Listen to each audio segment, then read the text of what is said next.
Working hard for something we don't care about is called stress. Working hard for something we love is called passion.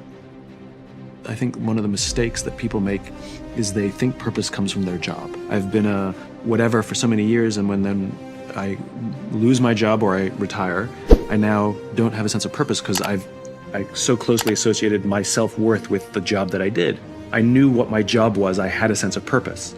And one wonders if those things are conflated, right?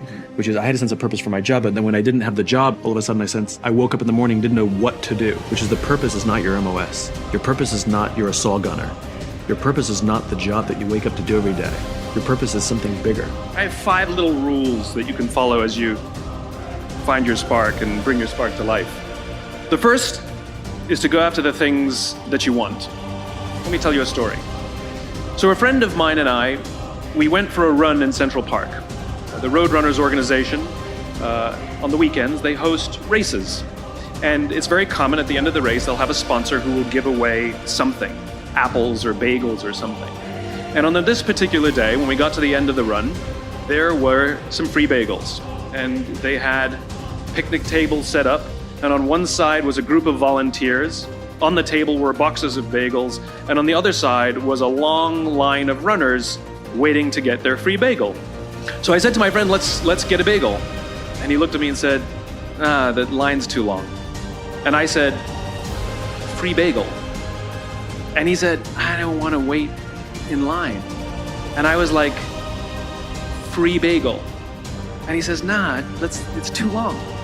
And that's when I realized that there's 2 ways to see the world. Some people see the thing that they want, and some people see the thing that prevents them from getting the thing that they want. I could only see the bagels. He could only see the line. Because the rule is, you can go after whatever you want. You just cannot deny anyone else to go after whatever they want. You don't have to do it the way everybody else has done it. You can do it your way. You can break the rules. You just can't get in the way of somebody else getting what they want. Rule number 2. In the 18th century, there was something that spread across Europe and eventually made its way to America called puerperal fever, also known as the Black Death of childbed. Basically what was happening is women were giving birth and they would die within 48 hours after giving birth. This Black Death of childbirth was the ravage of Europe, and it got worse and worse and worse over the course of over a century. And these doctors and men of science wanted to study and try and find the reason for this Black Death of childbed, and so they got to work studying, and they would study the corpses of the women who had died. And in the morning they would conduct autopsies, and then in the afternoon they would go and deliver babies and finish their rounds.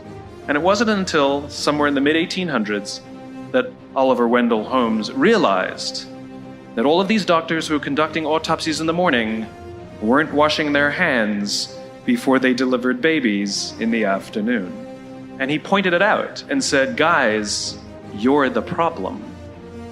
And they ignored him and called him crazy for 30 years, until finally somebody realized that if they simply washed their hands, it would go away. And that's exactly what happened. When they started sterilizing their instruments and washing their hands, the Black Death of childbed disappeared. The lesson here is, sometimes you're the problem. Is take accountability for your actions. You can take all the credit in the world for the things that you do right, as long as you also take responsibility for the things you do wrong. It must be a balanced equation. You don't get it one way and not the other. You get to take credit when you also take accountability. Lesson 3, take care of each other. The United States Navy SEALs are perhaps the most elite warriors in the world.